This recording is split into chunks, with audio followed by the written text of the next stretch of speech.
唐生佢本身係做 pattern 嘅 design， 對顏色係好有一個敏鋭嘅觸覺嘅。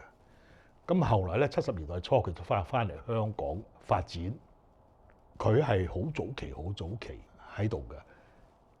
咁呢個喺當年嚟到講咧都幾罕見嘅，因為咧以前咧冇咩 fashion designer 嘅，因為以前咧60、70年代香港嗰個成衣嘅出口咧主要係 OEM， 即係釘個牌上去出口，即係幫個客，即係我哋所謂形容嘅做廠佬嘅多，做設計師咧就好少嘅。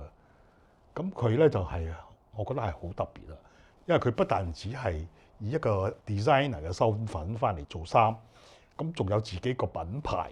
後嚟又都開埋自己一個 shop，就喺呢個畢打巷，即係而家嗰個置地對面啦，而家仲喺度啦。因為嗰個地方就好特別嘅，即係喺中環嘅核心嗰度。咁佢竟然喺嗰度開一個時裝店，佢係一個好 nice 嘅人，好低調嘅。我覺得佢係代表到一種可以講下品味啦，喺嗰個年代係極少有嘅，真係。In a way佢都係做出口啊，主要係成衣出口。我有時喺Regent 嗰度撞到佢嘅，佢成日就喺 Regent 嗰度打躉嘅，可以講，因為嗰啲人佢冚唪唥都熟啲，即係上下啲伙記啊，呢啲咩冚唪唥都熟。嗰度係佢個飯堂嚟㗎啦。嗰陣時俾我一個好深刻嘅印象，因為 Regent 咧，即係一個傳奇嚟嘅，佢係代表咗香港嗰個成衣做衫人咧，冇乜唔去嗰度嘅，因為咧啲客嚟啊，咁就去 Regent。好多外國啲 designer 啊、merchandiser 啊、buyer 啊，就一嚟香港就都唔使講啦，一定住 Regent 㗎啦。咁所以出入入啊，你會成日見到嗰啲即係喺個圈裏邊嗰啲人㗎。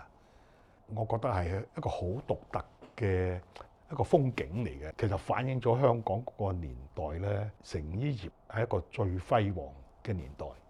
唐生咧有啲嘢係非講不可嘅，因為咧佢係不但止係喺香港早年嗰個成衣業嗰度有一個做到一個成績啦。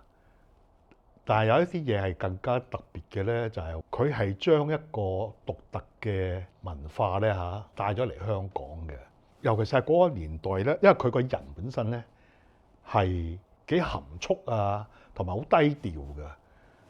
但係咧，你係覺得佢個人係好優雅嘅。咁呢啲氣質同品味咧係相當少有嘅，亦都係因為咁樣咧。就佢係有佢一個影響力喺度，佢帶咗入嚟嗰種呢種嘅特質同埋嗰種風格咧，其實係間接影響咗好多人。你即使佢公司佢自己跟過佢成班人咧，或多或少都受到佢嘅影響嘅，全部都獨當一面啦，即係好多好有成就啊。